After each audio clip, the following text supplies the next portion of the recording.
Ассаламу алейкум рахматуллахи ва баракатух. Қазір кездерде мынау кейбір дін насихаттаушы ұстаздардың сөзі бір қызық сөздер болып жатыр да. Баяғыда осындай бір кітаптар шыққан, 1001 хадис деген кітап. Ішінде бәрін жақсы жазып келеді да, бір-екі жерінде жаңағы адамдардың барлығын тура емес жолға алып кететін жаман сөздер жазып қояды. Мысалға, жаңағыдай нан биікте тұрса, Құранды аяғың астына қойып алғың деген сондай бір жалған хадистерді кіргізіп, сөйтіп елдердің бәрін талқандап отыратын да. Қазіргі мынау дін насихаттаушыларда қарап отырсаң, сөздері бір қызық болып жатыр да. О, бір кездерде бір ұстаз шықты, жарқын ұстаз еді ма, кім ұстаз? Баланы 40-нан шығаруға жармасты. Онда жоқ нәрсе, анау деп, мынау деп, күліп айтып жаңағы елдің бәрін шыж-быж қылып ойбай салып шығарды. Тағы да осының қазақтардың бір қытығына тиетін, қазақтарды шырылдататын сөздер айтып шығатын ұстаздар бар да. Енді тағы да бір сөз шықты, сондай бір ұстаздан. Қазақты ауқатқа шақырсаң тез келеді деп. Басқа ұлттарды ауқатқа шақырса келмей ме екен? Міне өзбектер ауқатқа шақырсаң, мынау қырғыздарды ауқатқа шақырсаң келмей деген қазақтар-ақ жүгіріп келе бере ме екен?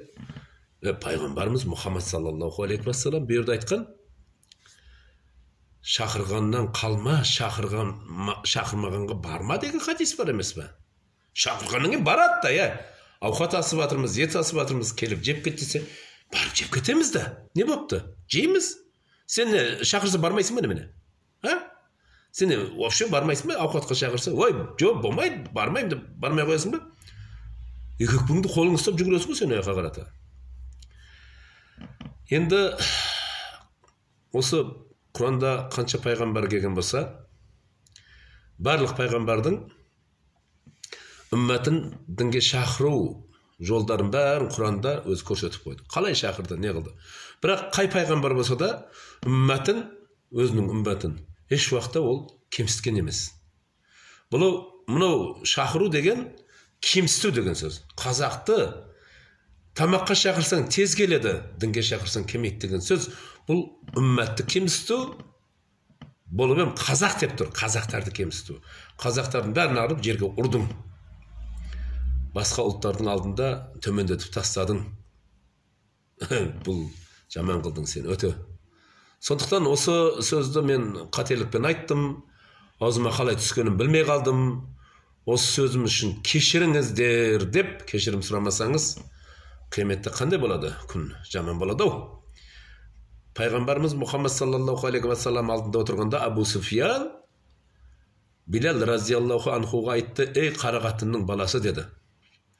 Сөйтіп еді, Расулаллах саллаллаху алейхи уассалам айтты: есеп дұрыс болмады бұл жерде деді. Сөйтіп еді, Абу Суфиян жатып алды. Менің бетіме деді, Билал аяғын қоймайынша мен орнымнан тұрмаймын, жатамын деді. Келді Билал, Абу Суфиян бетіне аяғын қойды, орнынан тұрды. Со дәрежеде жылап еңіреп тұрып, біреуге аузынан бір артықша шығып кеткен сөзінде со дәрежеде кешірім сұрап алар еді. Кешірім сұрауға қазір мүмкіндігіміз бар, кешірім сұрап алайық. Бір адамға сондай қылып кешірім сұрады. Ал енді бұл жерде бір адам болып тұрған жоқ. Қазақстанда қанша республикада қанша қазақтар бар, соның бәрін есептеп шықса, солардың барлығынан кешірімді қалай айтқан болса солай айтып кешірім сұрау керек болады. Құдайдан қорқсаң егерден, қорқпасаң өзің білесің. Мына жаман айтылған сөз болды. Қазақтар тамаққа шақырсаң тез кеп қалады деп. Мені шақырсаң мен барам, неге бармаймын?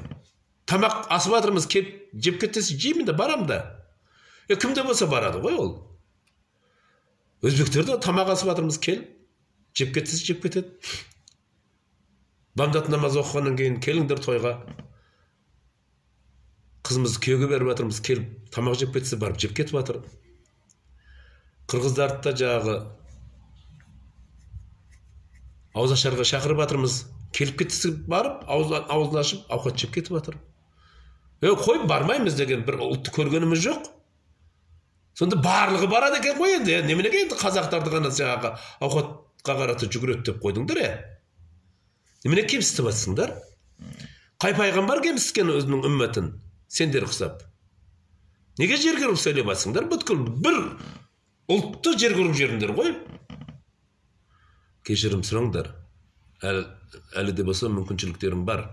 Құдайдың алдында кешірім сұрап барыңдар. Мынау өте жаман сөз болды мынау. Маған да жақпай отыр. Маған да тиіп кетіп жатыр. Мен шақырса барам, неге бармаймын? Барам мен. Кімде болса шақырса барады. Пайғамбар Мұхаммад саллаллаху алейхи ва саллам өзін ауқатқа шақырғанда барған ғой. Неге бармай қойдың ба? Бармаймын, сен ауқатқа шақырдың, мен бармаймын деп айтқан жоқ қой, барды ғой. Пайғамбар Мұхаммад саллаллаху алейхи ва саллам бұл жөнде мынандай деп тұр. Шақырғаннан қалма, шақырмаған жерге барма деп тұр. Енді Расулаллах саллаллаху алейхи ва салламның сөзіне өзің қарсы сөйлеп отырсың ғой қазір. Не істеп отырсың? Кішкене мынау істемей қалды ма? Сөйлеп отырғаныңда. Я болмаса кішкене мынау көкірегің барлығына нам пісіп кетті ма, елдің барлығы пәленше түгенше пәленше деп бүйтіп көтермелеп отырғаннан кейін көкірекке нам пісіп қалды ма? Немене көйтіп сөйлеп жатсың? Неге қазақты жерге ұра салдың? Кешірім сұрағың әлде болса, мүмкіншілігің бар әлі кешірім сұрауға. Түсіндің ба, бауырым?